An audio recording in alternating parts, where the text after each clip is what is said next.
Hi there, my name is Mike Myers. Today I'm going to be tying up Pat Dorsey's UV Scud.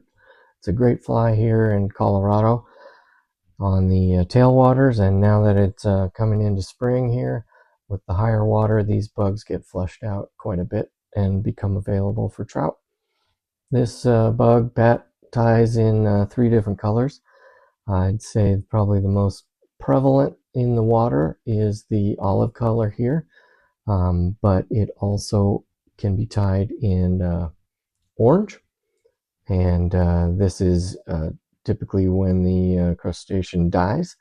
Um, it turns an orange color, and then there's also a tan when the shrimp molts and loses its exoskeleton. It can be a tan. So those are the 3 colors. He also ties them in 12 to 18 sizes on a Tiemco 2457 hook. He will then, for this one, we will use the olive. This is a 70 denier light olive, I believe is this color in particular. It's a UTC thread that lays nice and flat. I like it very much, along with my favorite bobbins, the right bobbin. In addition to that, let's see, then the next thing will be the antenna and the tail. So this fly is technically kind of tied backwards. This is the tail and this is the antenna.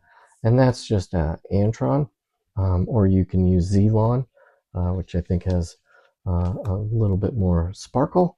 I use olive for whatever reason. This one is actually called ginger, from the Betts standard Zelon. Then we will rib it with 4x tippet material. Nothing particular. You can use 5x, 3x depending on the size of fly you're tying. Then we will use Scud Back, or I use Scud Back. Pat Dorsey uses just a plastic sandwich bag material, which of course is great. I just didn't want to take the time to cut it. This is already cut. So when I run out of this, I'll probably use that. Again, this is that hairline Scud Back clear. The body will be Ice Dub. This is a hairline Ice Dub dispenser. For this one, we'll be using the UV light olive there under my finger, well, there. And then for the orange one is the shrimp pink, and then whatever sparkly tan you might want to use. Something like the Sow Scud Rainbow would probably be a pretty good alternative there. So, well, let's jump in, get this started.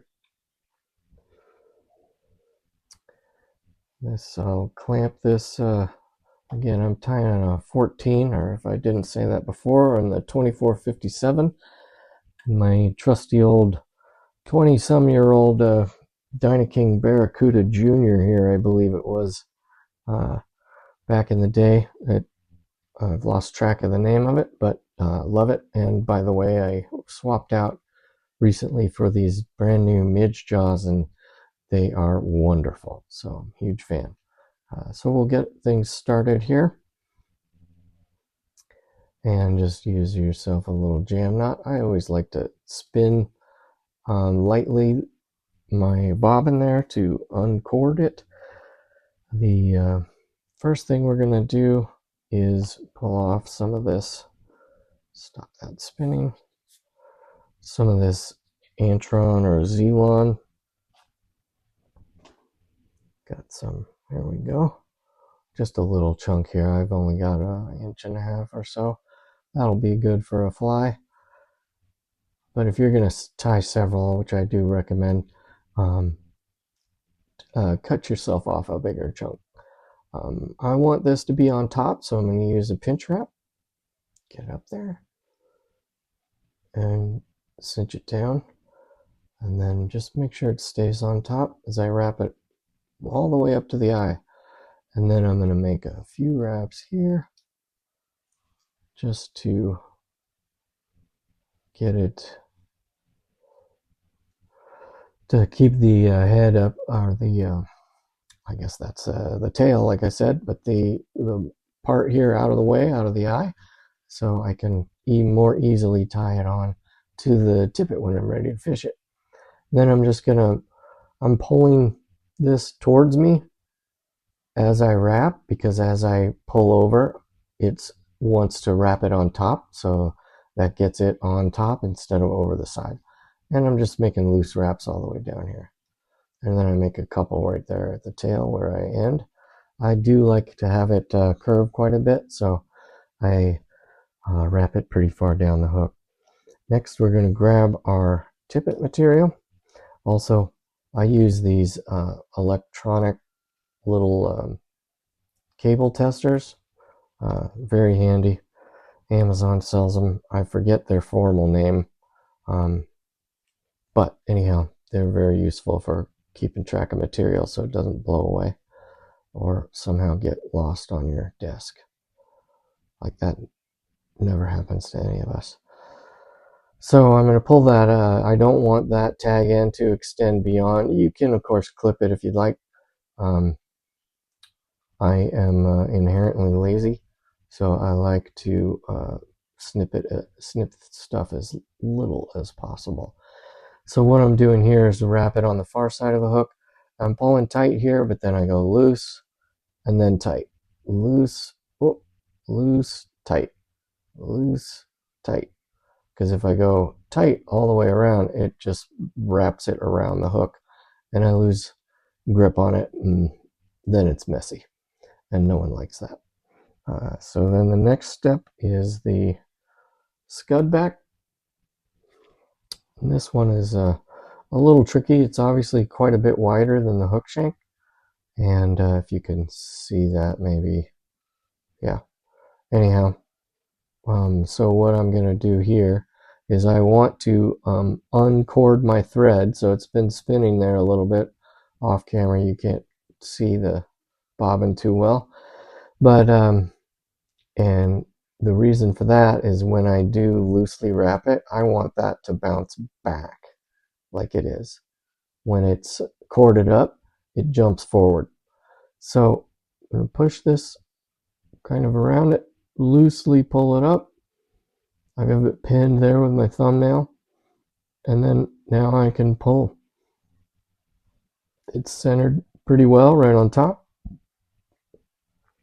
And then the same thing, things that I've done before. So I'm going to pull the Scud back towards me, because again, I want it to stay centered. And if I don't pull it towards me, it's going to spin around the shank. And then I'm also going loose over the top and then pulling under. Loose, pull, loose, pull. And make sure I get back to the tail. There we are. And then I'm going to wrap back up here, tie down this tag end. You don't have to snip it, because we're just going to cover it with quite a bit of dubbing. Now, for the synthetic stuff, I like this Wonder Wax.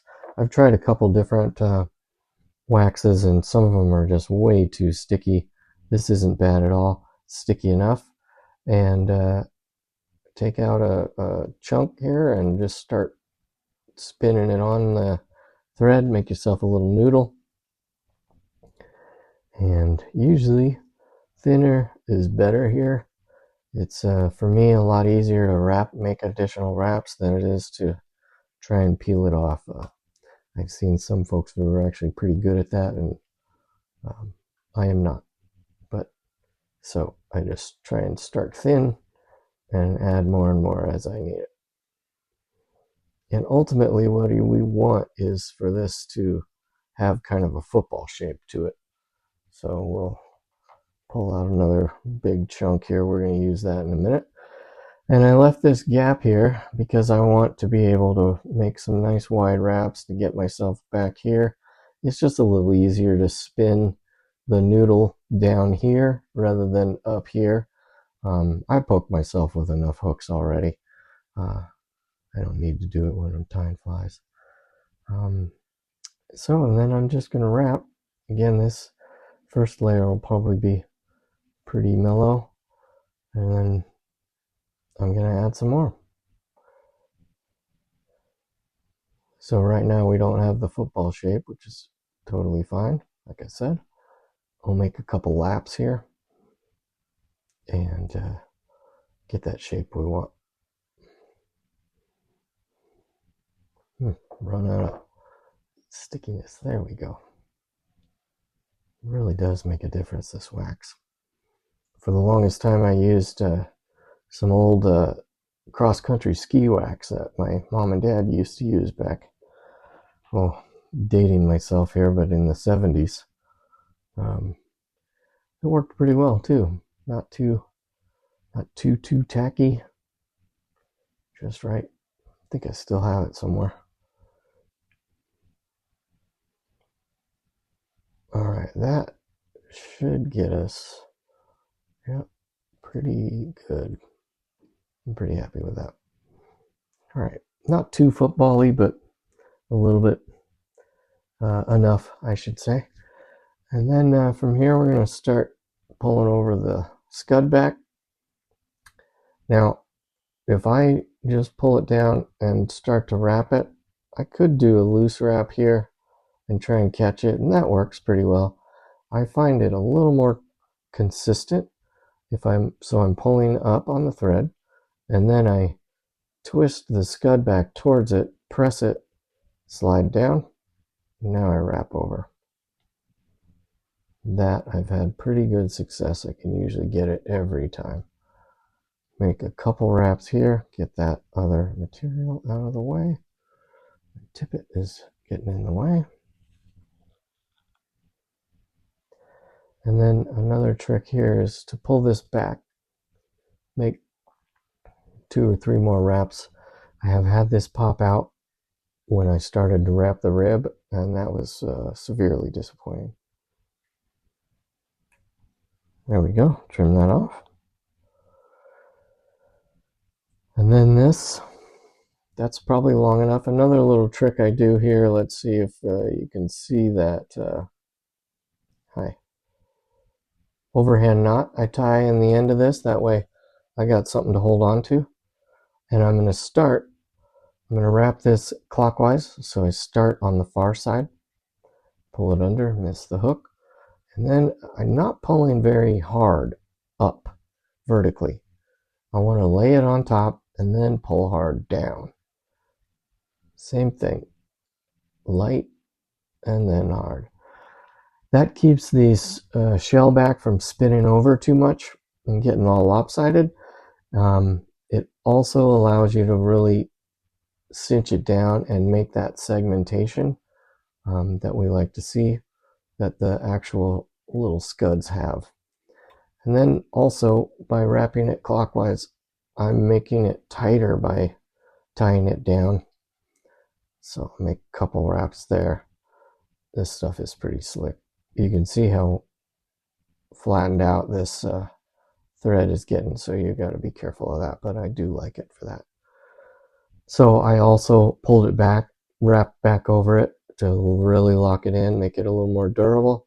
Trim that off with I have some lovely anadromous scissors. There's a little fish that I like a great deal. And pretty much that is your fly being built. Those are all the parts we need. So we'll whip finish here. 2, 3. I always like to do a double whip finish so that the second knot protects the first one and gives me a backup in case one fails. Or, well, obviously it'd have to be the top one, wouldn't it?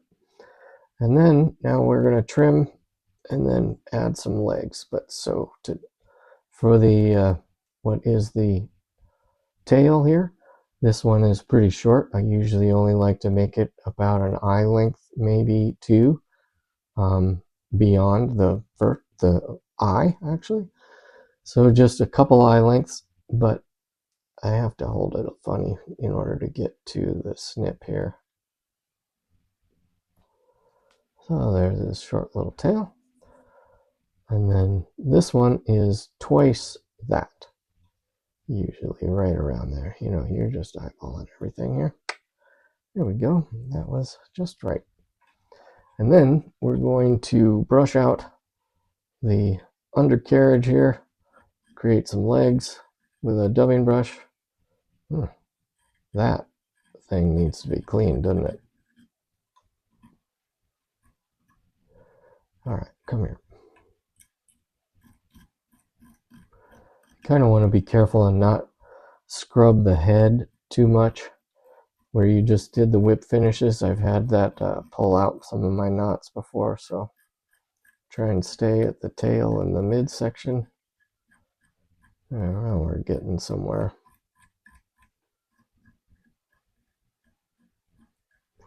Could probably make another fly if I could peel all this stuff off of the dubbing brush. One day, maybe I will.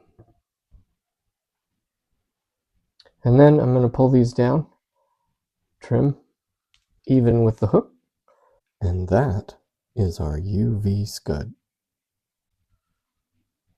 Invented by legendary guide from the blue quill angler, Pat Dorsey. And I hope you enjoyed this. And I hope you get out on the river, and maybe I'll see you out there. Thanks again for watching.